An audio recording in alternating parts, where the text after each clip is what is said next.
ناظرین، آج ہم پھر خدمت میں حاضر ہیں۔ ٹرمپ کا امریکہ کیسا ہوگا،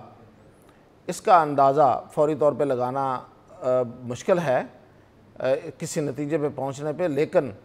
کچھ خط و خال نکل رہے ہیں، تو اس پہ ہی ہم ساتھ ساتھ آپ کو اپڈیٹ کرتے ہیں کہ امریکہ جو پہلے ایک متھ تھی، ایک پاور کی، ایک سپرامیسی کی،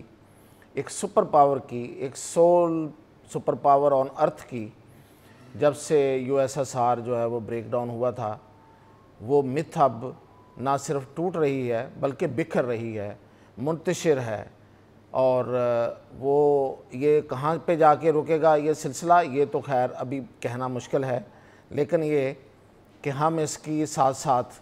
اس کے اندازے آپ کو، اس کی جو خبر ہے وہ ساتھ ساتھ آپ کو دیتے رہیں گے تاکہ سند رہے۔ تو اس وقت ہمارے ساتھ امریکہ سے، واشنگٹن DC سے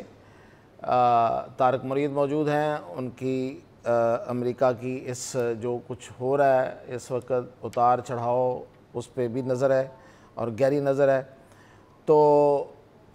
طارق سے بات کرتے ہیں کہ ٹرمپ نے، جو میں کہا کرتا ہوں کہ ٹرمپ کے ہاتھ میں اس طرح، تو انہوں نے کیا کیا اب تک کس کس چیز کی کیا کیا شکل بگاڑی ہے، کیونکہ شکل بنتی ہوئی ہمیں نظر نہیں آ رہی، بگڑتی ہوئی نظر آ رہی ہے۔ اگر اس میں سے کوئی نئی شکل بن گئی تو ہم ضرور آنیسٹلی اس کی بات کریں گے، لیکن فی الحال ہمیں شکل بگڑتی ہوئی نظر آ رہی ہے۔ تو اس سے پہلے میں ایک تھوڑا سا ریفرنس دے دوں کہ AP associated press of America, ایک وہاں کی ایک نیوز ایجنسی ہے، اس کے رپورٹر کا داخلہ منع کر دیا گیا ہے وائٹ ہاؤس میں۔ اور آپ کو پتہ ہوگا کہ ٹرمپ کے حلف لینے سے پہلے CNN کے اس رپورٹر نے استعفیٰ دے دیا تھا، جس کو ٹرمپ نے پچھلے دور میں وائٹ ہاؤس میں داخلے سے اس کا داخلہ منع کیا تھا، اور وہ پھر عدالت سے جا کے اس کا داخلہ بحال ہوا تھا۔ لیکن اس دفعہ آتے ہی ٹرمپ نے اس کا جو ٹائم سلاٹ تھا پروگرام کا، وہ تبدیل کروا دیا، جس کے باعث اس نے استعفیٰ دے دیا۔ تو یہ ہے ٹرمپ، جو پریس کا، جو فریڈم آف ایکسپریشن کا دشمن ہے۔ اور AP پہ الزام یہ ہے کہ AP نے ایک ریفرنس کے طور پہ، AP نے جو خلیج آف میکسیکو ہے، اس کا نام چونکہ ٹرمپ کے آرڈر سے چینج ہو چکا، میں نے کہہ دیا تو چینج ہو گیا، یعنی کہ وہ اب وہ جو خلیج آف میکسیکو خلیج کہلاتی تھی، وہ اب امریکہ خلیج کہلائے، یہ انہوں نے کہا۔ تو AP نے اس کو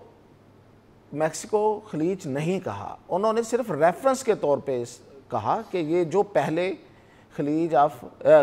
میکسیکو خلیج ہوتی تھی، اب وہ یہ ہے، تو آگے اس نے کوئی خبر میں ریفرنس دیا۔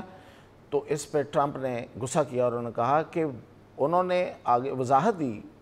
AP نے کہ ہم نے تو 400 سالہ تاریخ ہے بھائی اس کی، خلیج آف میکسیکو کی، اردو میں میکسیکو خلیج کی، تو اب ہم اگر اس کو فوری طور پہ امریکہ کہتے ہیں تو پچھلا حوالہ نہ دیں۔ تو انہوں نے کہا کہ نہیں دینا، کسی صورت نہیں دینا، اس کی پابندی لگا دی ہے۔ تو اب طارق آپ بتائیں کہ ٹرمپ نے اور کیا کیا ایسے اقدامات کیے ہیں کہ جس پہ اب شاید حیران ہونا بھی ہمیں چھوٹا لگ رہا ہے۔ جی السلام علیکم میاں صاحب، آپ کو پتہ ہی ہے کہ ٹرمپ کی ہمیشہ سے جو لیفٹ کا میڈیا ہے اس سے کبھی بھی نہیں بنی، چاہے CNN ہو یا ABC ہو یا CNBC ہو، جو جتنے بھی لیفٹ کے ادارے ہیں ان کے ساتھ، یا نیو یارک ٹائم ہو، تو اس کے تو کبھی بھی ٹرمپ کے ساتھ نہیں بنی۔ بلکہ تو ٹرمپ تو آپ کو پتہ ہے پچھلی جب ان کا جو ٹرمز تھا اس کو فیک نیوز کے حوالے سے کہتے تھے کہ CNN فیک نیوز ہے اور باقی جو تمام لیفٹ کے ادارے ہیں، میڈیا آرگنائزیشن ساری فیک نیوز ہیں۔ تو ابھی بھی وہ اسی بات پہ قائم ہے کہ AP ہو گیا اور باقی جو CNN ہے وہ فیک نیوز کے اس دائرے میں آتے، تو اسی وجہ سے ٹرمپ کی ان کے ساتھ ویسی ہی لگتی ہے۔ وہ صرف فاکس نیوز کے علاوہ کسی اور میڈیا آرگنائزیشن پہ یقین نہیں رکھتے۔ اس کے علاوہ اگر بات کی جائے تو ہم ڈسکس کر لیتے ہیں جو اس وقت نیو یارک میں چل رہا ہے۔ نیو یارک میں ایسا رہا ہے کہ جو نیو یارک کے گورنر ہیں، میئر ہیں نیو یارک سٹی کے، ایڈم ایرک، وہ ڈیموکریٹس ہیں۔ لیکن اس کے اوپر کرپشن کے چارجز تھے، جو فیڈرل چارجز تھے، جو بہت سنجیدہ نوعیت کے چارجز ہوتے ہیں، کہ اس نے کووڈ کے فنڈ میں اپنے دوست کے ذریعے بہت زیادہ کرپشن کی، اور اس کے دوست کو بھی جو فیڈرل گورنمنٹ تھی اس نے چارج کیا، اور وہ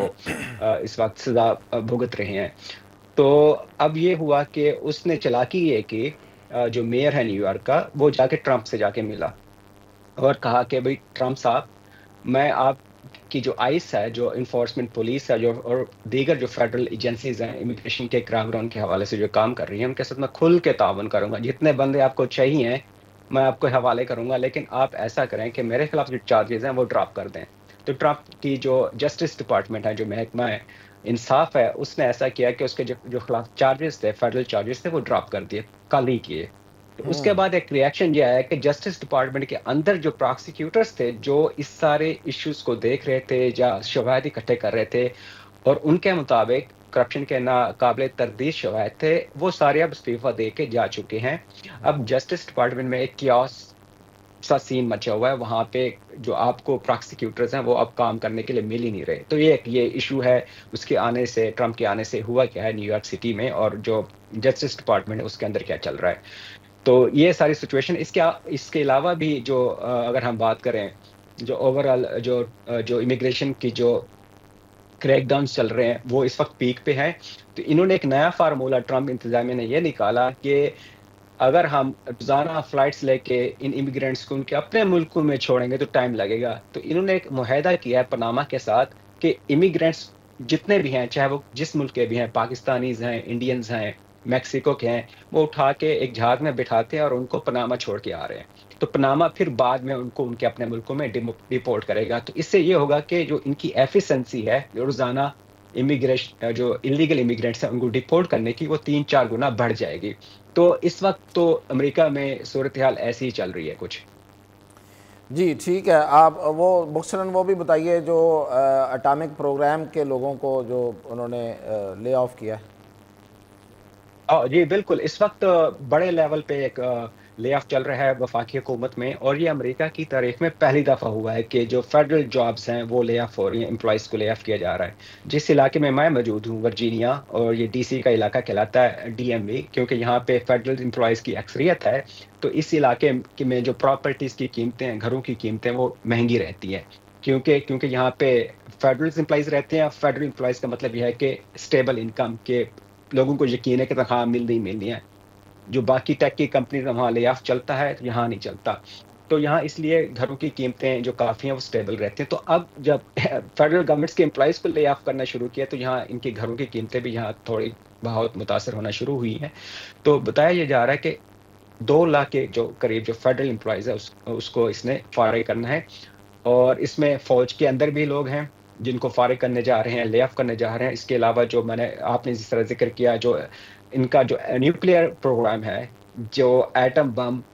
کا ادارہ ہے، جو اس کی نگرانی کر رہا ہے، جو اس کی پروڈکشن میں کام کر رہے ہیں، ان کے جو فیڈرل امپلائیز تھے ان کو بھی لے آف کیا اس نے ٹرمپ کے آنے کے بعد۔ تو صورتحال امریکہ میں ملازمین کے لیے بھی اس وقت گمبھیر ہے، اور باقی جو انلیگل امیگرینٹس ہیں ان لوگوں کے لیے بھی بہت گمبھیر ہے۔ اچھا جی، اب ہم بات کرتے ہیں مودی کے دورے کی، اور مودی کے دورے سے پہلے ایک to keep the record straight, ایک بات میں ایک تھوڑا ہسٹورک فیکٹ جو ہے اس پہ میں بات کرنا چاہ رہا ہوں، وہ یہ ہے کہ مودی امریکہ کے دورے سے پہلے فرانس گئے ہیں، اور وہاں پہ ان کے صدر نے ان کو ایک قبرستان کا دورہ کرایا، اور اس میں انہوں نے دورہ کراتے ہوئے کہا کہ 1 لاکھ سے زائد انڈین جو تھے وہ فرانس کی حفاظت کے لیے 1914 کی جنگ میں وہ مارے گئے، انہوں نے جان دی، اور ان کو وہ خراج تحسین پیش کر رہے تھے۔ تو اس میں ہم یہ بات بتانا ضروری ہے کہ یہ جو انہوں نے 1 لاکھ انڈین کا ذکر کیا ہے اور مودی وہاں کھڑے تھے، تو یہ بتانا ضروری ہے کہ یہ جو 1 لاکھ تھے یہ کون تھے اور یہ کہاں سے آئے تھے۔ پہلی بات تو یہ ہے کہ جو برٹش فوج یہاں ہوتی تھی 19ویں صدی کے اخیر تک، تو ایک وہاں پہ کنسیپٹ تھا، وہ تھا مارشل ریسز کا، اور اس میں زیادہ تر فوجی ساؤتھ انڈیا کے ساؤتھ سے لیے جاتے تھے۔ لیکن جب یہ جنگ شروع ہوئی تو اس وقت ان کی یہ کیلکولیشن آئی سامنے یہ جو ہم پہ قبضہ کیے ہوئے تھے برطانیہ والے اور فرانس والے، کہ اب ہارڈیئر لوگوں کی ضرورت ہے، مارشل لوگوں کی ضرورت نہیں ہے، یعنی کہ سخت جان لوگوں کی ضرورت ہے. تو اس کے لیے پھر انہوں نے کون سے حصے چنے تھے؟ وہ تھا پنجاب، اور وہ تھا پشتون، وہ تھا ملتان، اور وہ تھا کشمیر. تو یہ ان لوگوں سے، ان کی فوج کا جو بیشتر حصہ تھا،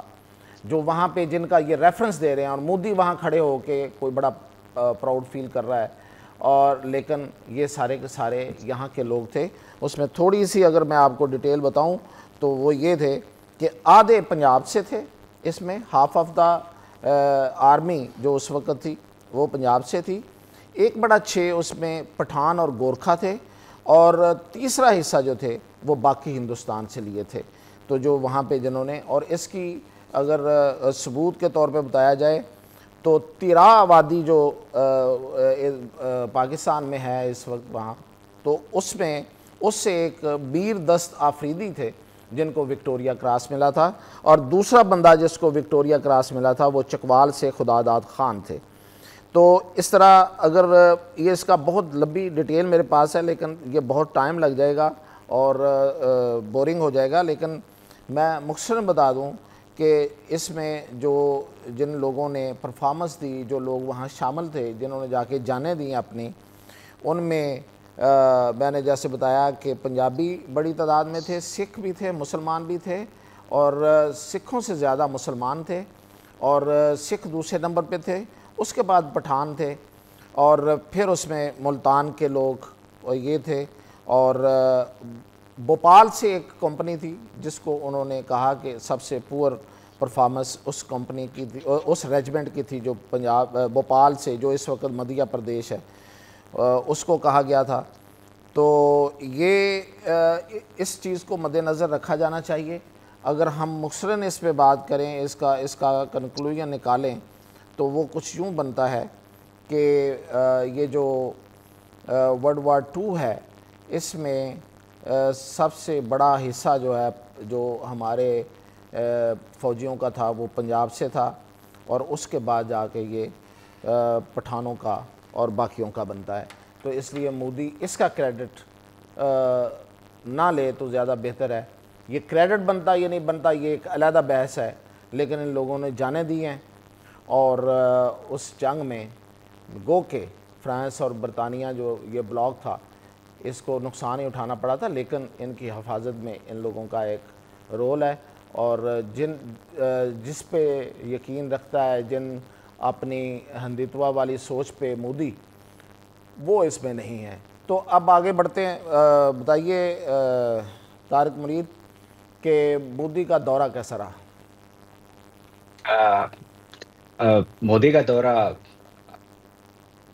میں کیا کہہ سکتا ہوں، لیکن مجھے جو لگ رہا ہے کہ وہ کیا کہتے ہیں کہ لینے کے دینے پڑ گئے مودی کو اس دفعہ. مودی یقین نہیں کر رہا تھا کہ جو ٹیرفز جو لگائے ہیں مودی پہ، جو وہاں پہ بہت زیادہ شور مچا ہوا ہے اس وقت بھارت میں. میں آپ کو تھوڑے سے ایک نمبرز بتا دیتا ہوں، اس سے آپ خود اندازہ لگا لیجیے گا کہ مودی کیا لے کے گیا اور کیا دے کے گیا ہے. تو جو لے کے گیا ہے جی، وہ وعدے لے کے گیا ہے کہ ہم F-35 کی دینے کے لیے راہ ہموار کریں گے. تو وہاں ابھی بات چیت شروع ہوگی. کوئی امریکہ نے اعلان نہیں کیا کہ ہم دینے جا رہے ہیں، تو ایک وہاں کوئی باقاعدہ بات چیت کا ایک انہوں نے راستہ نکالنے کی بات کی ہے. اور وہ بھی اس شرط پہ کہ پہلے امریکہ سے بھارت دیگر جو دفاعی ساز و سامان ہے اربوں ڈالر کا وہ خریدے گا، تو پھر وہ سیکنڈ فیز میں یا تھرڈ فیز میں امریکہ F-35 پہ غور کرے گا. ایک تو یہ ہو گیا. تو یہ بقول امریکہ سے کچھ لے کے گیا ہے، جو اپنی آڈینس کے لیے جو دے کے گیا ہے نا، وہ حیران کن یہ ہے کہ اربوں ڈالر جو ہے امریکہ، جو انڈیا ہے اب زر مبادلہ کے صورت میں امریکہ کو ادا کرے گا. وہ ایسے کہ وائٹ ہاؤس نے 2 نمبرز جاری کیے ہیں. وہ حیران کن نمبر یہ ہے کہ وائٹ ہاؤس کے مطابق جو امریکہ درآمدات ہے امریکہ کی باہر کے پروڈکٹس کے اوپر، وہ صرف 5% ایگریکلچر کے اوپر میں بات کروں 5% ٹیرف سے 5% ٹیکس دیتا ہے. اور جو چیزیں امریکہ سے باہر جاتی ہیں وہ اس پہ بھارت لگاتا ہے 39% ٹیکس. اور اب بھارت کو آپ 39% ٹیکس ہی دینا پڑے گا جو اربوں ڈالر بنے گا. ایک اور اگزامپل انہوں نے یہ دی ہے کہ موٹر سائیکل جو انڈیا جو ہے وہ انڈیا جو ہے وہ امریکہ سے امپورٹ کرتا ہے، تو اس پہ وہ ٹیرف لگاتا ہے 100%، اور جو موٹر سائیکل باہر اپنے بنائے ہوئے امریکہ کو بیچتا ہے اس پہ صرف ٹیکس ہے 2.4%۔ تو اب اس پہ تقریباً 88.6% جو ہے ٹیکس لگنے جا رہا ہے، اور یہ اربوں ڈالر بنے گے، تو اس سے امریکہ جو بھارت کی اکانومی ہے وہ ڈیفینیٹلی بہت زیادہ متاثر ہوگی۔ ایک تو یہ ہو گیا، اور دوسرا جو سب سے اہم بات ہے وہ یہ ہے کہ اب ٹرمپ نے فورس کیا ہے مودی کو کہ آپ نے جو آئل اور گیس ہے وہ اب ہم سے خریدنی ہے۔ جس طرح پہلے وہ روس سے سستی خرید رہا تھا، ایران سے خرید رہا تھا، ان سے تو یقینی طور پہ خریدے گا، لیکن اب جو گیس ہے اور جو آئل ہے وہ اب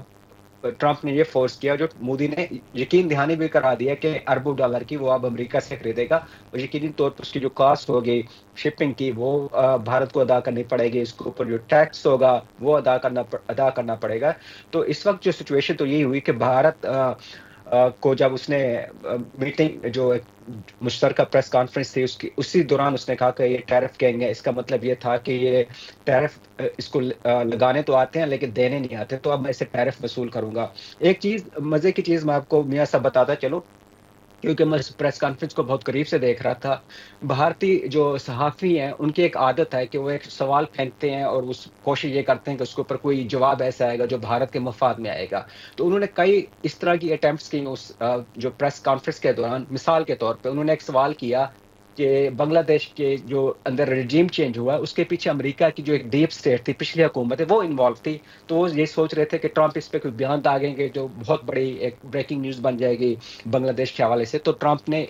ایک تو یہ کہا کہ اس میں امریکہ کی کوئی ڈیپ سٹیٹ انوالو نہیں تھی، اور دوسرا اس نے کہا کہ اس پہ بیان بازی سے بہتر ہے کہ آپ مودی سے اس کے بارے میں آپ پوچھیں۔ ایک تو سوال اس نے بالکل یہ رد کر دیا۔ اسی طرح چائنا کے اوپر ایک سوال کیا گیا کہ آپ بھارت پہ تو ٹیرف لگا رہے ہیں، اور چین جو ہے وہ آپ کی ترقی کی راہ میں سب سے بڑی رکاوٹ ہے، تو اس پہ آپ کیوں نہیں لگا رہے؟ تو اس پہ چین کے حوالے سے تو اس نے تو الٹا جواب دیا تھا 180 ڈگری پہ، کہ وہ چین کے ساتھ تو اس کے بہت اچھے تعلقات ہیں، پریزیڈنٹ شی کے ساتھ وہ بہت الائن ہیں، جب وہ پہلی دفعہ تھے تو چین کے ساتھ ایک تعلقات ایک نئی سطح پہ لے کے گئے تھے، تو ان کو منہ کی کھانی پڑی بھارتی صحافیوں کو۔ تو کہنے کا مقصد یہ تھا۔ ایک دو سوال ایک اور ہے جو بہت مشکل سوال تھے پاکستان کے حوالے سے، چین کے حوالے سے اور بنگلہ دیش کے حوالے سے، تو مودی نے ٹرمپ نے یہ کہہ کر مسترد کر دیا کہ مجھے آپ کے ایکسنٹ کی سمجھ نہیں آ رہی، یس، مطلب آپ مجھے کا جو سمجھ نہیں لہجہ آ ہے رہی کیا وہ کہہ رہے ہو۔ سمجھ نہیں آ رہی، اچھا، حالانکہ اس کو یہ پوری طارق سمجھ آ رہی تھی۔ پوری سمجھ آ رہی تھی۔ طارق میں اس پہ کنکلوڈ کروں، دیکھیں یہ ٹرمپ جو ہے وہ کچھ بھی کر سکتا ہے، حالانکہ ابھی وہ کہہ رہے تھے کہ برکس میں چائنا ہے، اچھا مجھے نہیں پتا، تو وہ چائنا کا وہاں دفاع کرتے نظر آئے، تو یہ بیسیکلی مودی کی قسمت ہے بیچارے کی کہ اس کے ساتھ یہ سب کچھ ہوا ہے۔ اور مودی کے بارے میں یہ کہا جا رہا ہے کہ یہ بہت مہنگا دورہ پڑا ہے، جس طرح آپ ٹیرف کی بات کر رہے ہیں، اور وہ جو جنگی ساز و سامان ہے اس کی میں نے علیحدہ سے ابھی میں نے ایک ویلاگ میرا چل بھی رہا ہے کہ میں نے بتایا ہے کہ وہ F-35 جو ہے وہ کتنا فالٹی ہے اور وہ کس حد تک ان پہ ہیوی پڑے گا ان کے بجٹ پہ اور پورے بھارت پہ۔ تو خیر یہ مودی کے لیے بہت برا دورہ رہا، تو اس کے ساتھ ہی ہم اجازت چاہتے ہیں اور انشاءاللہ پھر اپڈیٹ کے ساتھ حاضر ہوں گے۔